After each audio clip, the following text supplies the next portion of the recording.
नमस्कार, मैं आदित्य शर्मा। इस समय आ चुका हूं मऊ जिले के बोझी बाज़ार में, जहां पे कि लोकसभा चुनाव का आखिरी चरण का चुनाव है। और बोझी बाज़ार में इस समय हम लोग बूथ के पास में ही हैं और यहां पे ये भाजपा का बूथ है, यहां पे सुभाषपा का। तो आइए यहाँ के कार्यकर्ताओं से कुछ जानने का प्रयास करते हैं। क्या नाम सर आपका? अरविंद शुक्ल नाम है जी, अरविंद शुक्ल नाम है। ठीक है। तो यहाँ पे क्या माहौल लग रहा है, किसको वोट जा रही, पब्लिक का वोट किसको जा रहा है? देखिए, वोट जो होता है गुप्त होता है। जी, वोट कम नहीं इनको पड़ेगा, वोट ज़्यादा पड़ेंगे। रही चीज़ 10-20 1500 वोट, 1500 तो नहीं, लेकिन कुछ वोट का वो मालूम होगा उसमें इंटरवल। लेकिन सरकार तो बीजेपी की बननी है, कोई रोक नहीं पाएगा। बिल्कुल भी कोई रोक नहीं पाएगा। अभी हम लोग सामने सपा की बूथ पे भी गए थे। भैया सुन लीजिए, यादव, मुसलमान और कुछ और वोट प्लस इसके अगेंस्ट और जो 2%, 3%, 4%, 10%, 15% जो और वोट उनके हैं, कोयरी, कुम्हार, लोहार, नाऊ, फिर जो है केवट, ब्राह्मण, इनके जो बीजेपी के वोट हैं, जाएंगे कहाँ? वो इनसे ज़्यादा पड़ रहे हैं। हाँ, रही चीज़ हुजूम में लोग ज़्यादा वोट पा रहे हैं। हुजूम में से काम में ज़्यादा बाहुलता है, यहाँ वोट पा गए। लेकिन पूरे टोटल पार्ट मेट पर जो है बीजेपी की सरकार बनेगी। और जो है यहाँ पे पूर्वांचल का ये जो सीट है, मान के चलिए आजमगढ़, मऊ, बलिया या घोसी की जो भी बात करते हैं, तो यहाँ पे लोग बताते हैं यहाँ पे जाति समीकरण का बहुत बड़ा रोल रहता है। बिल्कुल सही है, ये तो बात सही है। लेकिन रही चीज़ की जाति समीकरण के अगेंस्ट सब जातियाँ तो सेंट्रलाइज हुई नहीं हैं, और भी तो जातियाँ हैं। तो उनके भी तो कुछ पार्टियाँ होंगी, और या उनके भी जो है कुछ ऑब्जेक्ट होंगे। थोड़े की कोई ज़रूरी कि इन्हीं को सब मिल करके देना। चुनाव किस चीज़ का? इस बार जैसे मैं देख पा रहा हूँ, ये चुनाव गठबंधन वर्सेस गठबंधन का है, क्योंकि इसमें सुभाषपा और भाजपा है एक तरफ, और एक तरफ जो है कांग्रेस, सपा और भी पार्टियां हैं। तो इस हिसाब से वोट किसको जा रहा है, मतलब सरकार किसकी ज़बरदस्त आएगी? सरकार तो बीजेपी की बननी है। अगर यही पार्ट ऑफ मेरिट कर, हम गौर कीजिएगा हमारी बात पर, पार्ट ऑफ मेरिट पर हम कर रहे हैं, तो सरकार तो बीजेपी की बननी है। अब रही चीज़ की, अगर दुर्भाग्य से सरकार इनकी बन भी जाती है, कन्फर्म नहीं है, तो ज़्यादा टिकाऊ नहीं होगी। राहुल की बात जानते हैं कि वो कहते हैं क्या, उसके बाद कुछ याद नहीं होता है। पिछले चुनाव में दोनों मिलाकर कितनी थे, 100-125 वोट लोग पाए थे। वोट मतलब उनके पार्लियामेंट मेंबर थे। ये देखिए, आपके बगल में एक लोग हमारे और मित्र हैं, आइए इनसे बात क्या कर रहे हैं सर? पंडित जी से पूछिए कि 15 लाख वाली बात याद है या नहीं है। देखिए, 15 लाख की याद जो है, 15 लाख हार्ड कैश नहीं, जो सुख सुविधाएं वो दिए हैं वह नहीं जोड़ेंगे का? खाली पैसा ही चाहिए आपको पॉकेट में? भैया, साल में 2 करोड़ रोजगार कहाँ मिलल है? के नौकरी में इनके परिवार में नौकरी किसी को मिली है? नहीं, आप पूछिए इनके परिवार में किसी को नौकरी मिली है? अपने परिवार नहीं नहीं, हम नहीं, बस पूछिए इनके परिवार में किसी को नौकरी मिली है? इनके पड़ोस में किसी को नौकरी मिली है? इनके परिवार में किसी को नौकरी मिली है? पहले बात सुना, हमारे भाई खुद नौकरी पवले है सरकारी। इनके सगे भाई पाए, इनके भाई बता। अरे हम कैसे मान ले, हम भी तो इनके पड़ोसी हैं। पड़ोसी कहाँ हुआ भाई? पड़ोसी तो कहाँ है? हम ना पड़ोसी हैं, हमारे ग्राम सभा का ना ही हम, इनके ग्राम सभा का हम ना है। चलिए, अगर ये जैसे भाजपा आप बोल रहे हैं कि ये बताओ, डीजल हम अपने उम्र 40 साल उम्र है हमारी। हमारा पहली बार ट्यूबवेल गड़ा था ब्लॉक से लेकर के। हमारे पिताजी हमें 10 रुपया दिया करते थे, तो हम 8.5 रुपये का डीजल लाया करते थे। आज 90 रुपया डीजल है, उस पर नहीं ये बोलेंगे। आज सरसों का तेल है 200 रुपया लीटर है, उसको नहीं बोलेंगे। ये क्यों नहीं बोल रहे हैं भाई? क्योंकि भाजपा तो कहती है कि अगर महंगाई बढ़ी है तो इनकम भी तो बढ़ा है। नहीं, इनकम बढ़ा है, ठीक है। मैं इनको 50 रुपया दे रहा हूँ, अभी यहाँ लड़ाई नहीं हो रही। मैं 50 रुपया इनको दे रहा हूँ, भरपेट भोजन करके आए, फिर बताएं मुझे। आप 25 रुपया में पहले बात सुनो यार, सब बच्चे तू नहीं कहो का, सब बात 50 रुपये में कोई जरूरी थोड़े है। माना 100 रुपया इनको दिया मैंने। 100 नहीं, 100 में 4 आदमी खाएंगे आज के महंगाई में। 100 में 4 आदमी, लड़ाई नहीं हो रही है। 4 आदमी खाएंगे 100 में। जब आप तफरीह उड़ाएंगे, मुर्गा और मछली खाएंगे, दारू पिएंगे, आज 100 रुपये का आप चावल दाल ले लें, और अगर 4 आदमी नहीं खाते हैं तो फिर हमसे बात मत कीजिए। 100 रुपया में दावा कर रहे हैं चावल डालना। 100 रुपये में चावल भी चाहिए, रोटी भी चाहिए, दाल भी चाहिए, सलाद भी चाहिए। पूछिए 100 रुपया केवल घर पे चावल दाल खाते हैं? ये पूछिए इनसे। शुगर वाला क्या खाएगा? हाँ, नहीं पूछिए सर, घर पे ये चावल दाल केवल खाते हैं, सुनिए सब्जी नहीं खाते हैं। पहले बात सुनिए, महंगाई होती। नहीं पहले बात सुनिए, तेल का तड़का नहीं लगता, पहले बात लहसुन नहीं सुनिए, लगता पहले है, बात सुनिए। जीरा नहीं लगता पैदा है। नहीं करेंगे आप पैरासाइट बनेंगे। आपके सरकार भगवान खेती दिया है तो आप खरीद भगवान से खरीदेंगे। बोरिंग कराए हैं, सुनिए सब चुप रहे शांत बात। हाँ वो नहीं बताएगा कोई। एक बोरी में से क्या चोरी हो गया? एक बोरी में से कितना किलो खाद चोरी हुई है बताइए, इनसे पूछिए, बताएंगे।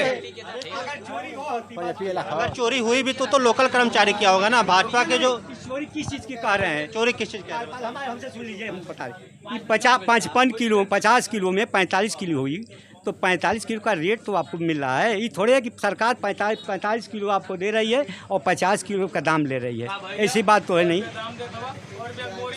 मतलब जितना आपको दे रहे उसी का दाम ले रही है, एक्स्ट्रा नहीं ले रही है। 300 रुपया बोरी है कि कै रुपया बोरी है आज के डेट में यूरिया? कै रुपया देखिए नेट रेट है। अब 50 किलो की थी तो कितने रुपए की थी वो? हाँ कहाँ है? जितनी बस मालिक हैं, बस मालिक हैं। पहले कितना बोरी रही जान दो। इम्पोर्ट और एक्सपोर्ट दो दूसरे की सप्लीमेंट्री होते हैं। कौन सुनिए, कौन सरकार जो है, सुनिए कौन सरकार है जो अपने घर से दी है और देगी? अगर दे देती है तो सरकार डूब जाएगी, रह जाएगी, उसके पास कुछ रह जाएगा? का vaccine death is a constant बलूगिट coming in time part of life. मौत तो किसी को 400 चीजें हैं, चलते हुए मर जाएंगे आप। अब मौत के मर रहे हैं, वैक्सीन से मर रहे हैं। तू जहर खा के मरा तो दारू पी के बेवजह की बात। देखिए मुद्दे की बात महंगाई, बेरोजगारी, इस पे बात इस पर बात आप कीजिए। पर बात सुनिए, पहले बात तब तो ऐसा कर रहे हो कि किसी की बतिया नहीं सुनने दे रहे हो, हुल्ला पर नहीं। कक्षा 6 में 1.5 रुपया फीस दे रहे थे हम। चलिए भाई, कक्षा 6 में 9 मुंडारी पहले वाला कक्षा 6 में रहा था। हाँ 9 पहले रहा 9 2000 का 20,000 का मोबाइल आज कमा रहे हैं तब न पहन रहे हैं। कक्षा 6 में हमने 1.5 रुपया फीस दे रहे थे। आज हमारा बेटा पढ़ रहा है कक्षा 3 में तो 600 रुपया फीस लग रही है। ऐसा क्यों है भाई? कक्षा 6 में हम 1.5 रुपया फीस दिए हैं। किसान 1.5 से 2 साल धरना बैठल है ना। आज जब चुनाव बेल आयल 19 में तो खत्म हो गल, तब उन्होंने मांग स्वीकार कर लिया ना। कौन किसान खाने बिना मर रहा है? कोई नहीं मर रहा है। ये आप खुद ही किसान हो गए, हमारे समझ किसान नहीं हो, हम भी तो किसान हैं, हम भी तो किसान हैं। चला नहीं चला फावड़ा ये भी ले लेते हैं, हम भी ले लेते हैं और खेत में चलते हैं, पता चल जाएगा कौन किसान है कौन नहीं है।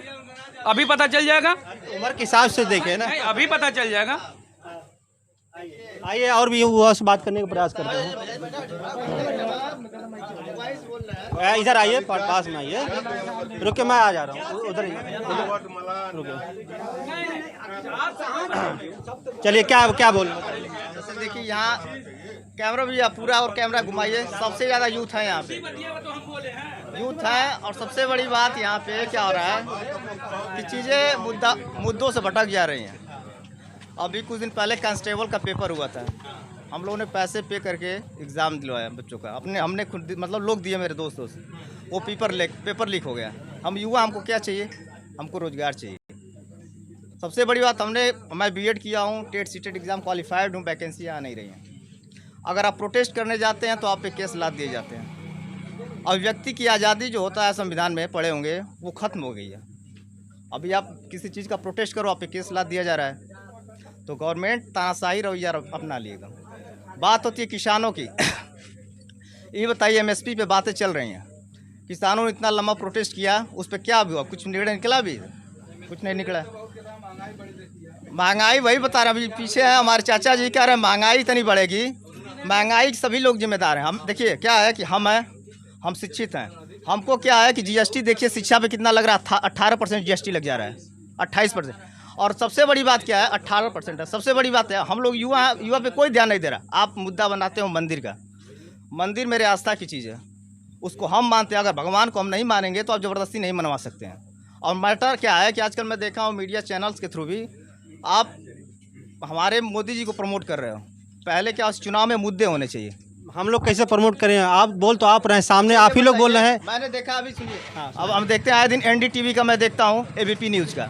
अब वो ध्यान मग्न हो गए हैं जाके। अरे भैया तुम ये दिखाओ ना कि पब्लिक की ज़रूरतें क्या है। पहले यही चैनल्स होते थे, इनकी एक अपनी वैल्यूएशन थी, आज वैल्यूएशन खत्म हो गई। सारी चैनल थोड़ी चली गई मोदी जी के पीछे, बहुत सारे अभी भी अगल बगल ही हैं। अच्छा यही बताइए, आप आज आए हैं, हम राष्ट्रीय चैनल को ही देखते हैं ना। अभी कोई आदमी TV चैनल खोलेगा तो आपको देखेगा क्या? उस चैनल को, राष्ट्रीय चैनल को देखेगा, पहले तो उसको सुनेगा। हम लोग यहाँ तक कर दिए कि चैनल देखना बंद कर दिए, वो न्यूज़ देखना बंद कर दिए हैं। इलाहाबाद में लड़के रूम छोड़ के भाग रहे हैं। मुद्दे विपक्ष वाले कहते हैं कि उन्होंने मतलब युवाओं के लिए बहुत सारा लोन वगैरह प्रोवाइड किया, स्टार्टअप इंडिया का वो किया, मुद्रा लोन वगैरह किया। की बात किया है। हमारे पास लोन का बेस क्या है? हम बैंक मैनेजर के पास जाए, हमें लोन चाहिए तो क्या किस बेस पे लोन देगा हमको? आप बैंक गए कभी? बैंक गए किस बेस पे? अभी हम आपसे कह रहे, आप जाइएगा तो कोई उसको आधार चाहिए ना, किस बेस पे लोन देगा? हवा में तो लोन देगा नहीं। शिक्षा लोन की आप बात करेंगे, मेरे पास सर्टिफिकेट है। आप अगर वही बात मानते हैं तो चलिए आपके साथ हम बैंक मैनेजर को देते हैं अपने सर्टिफिकेट कि हमको लोन दो, शिक्षा लोन।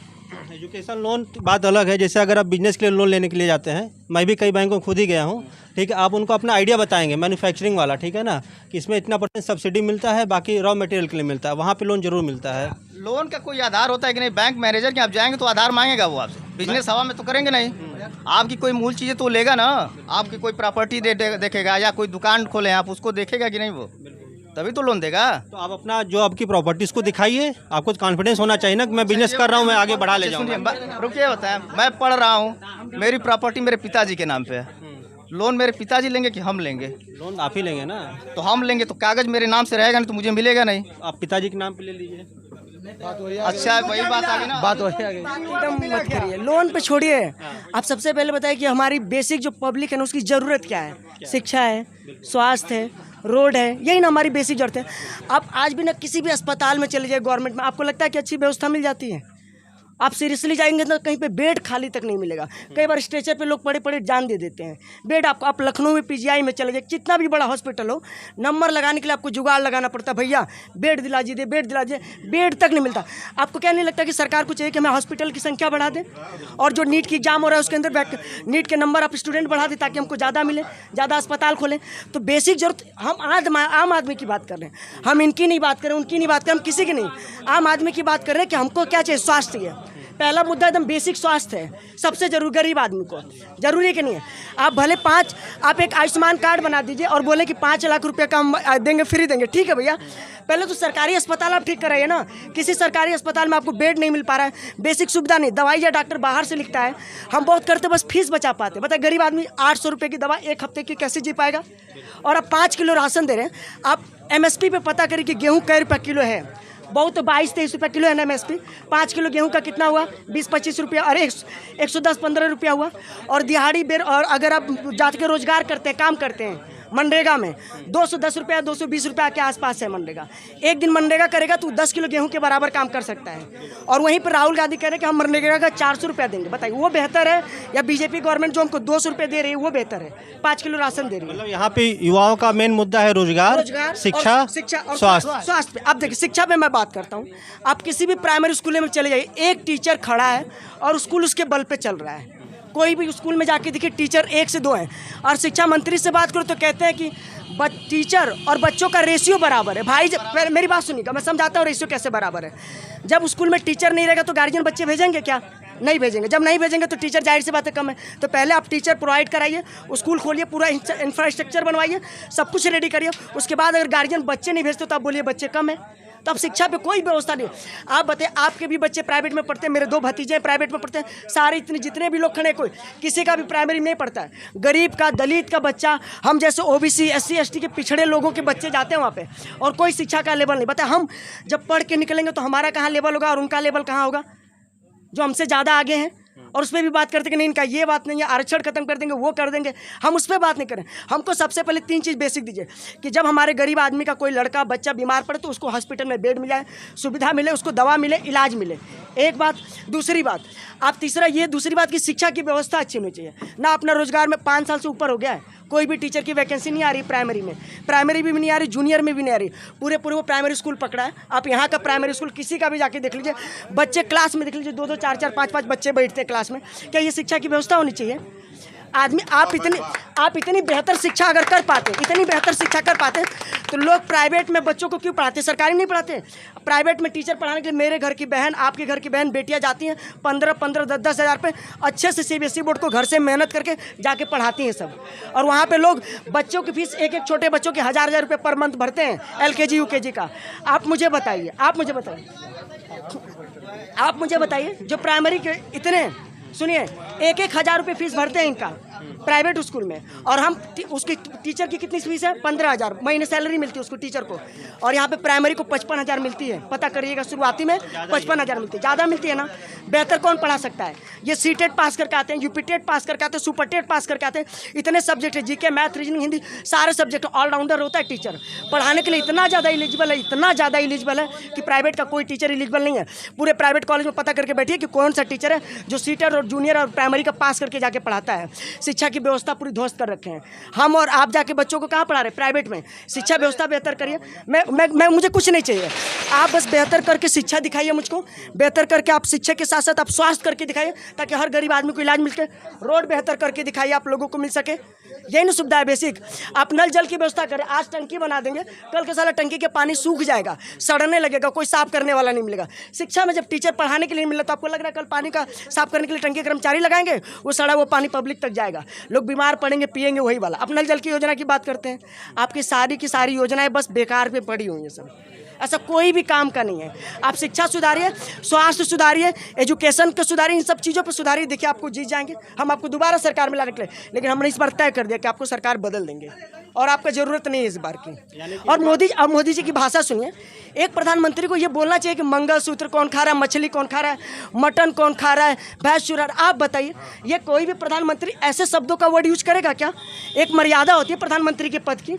चुन के जाता है, देश का लोकतंत्र उसके हाथ में, और दुनिया का सबसे बड़ी जनसंख्या वाला देश भारत है, 140 करोड़ आबादी का।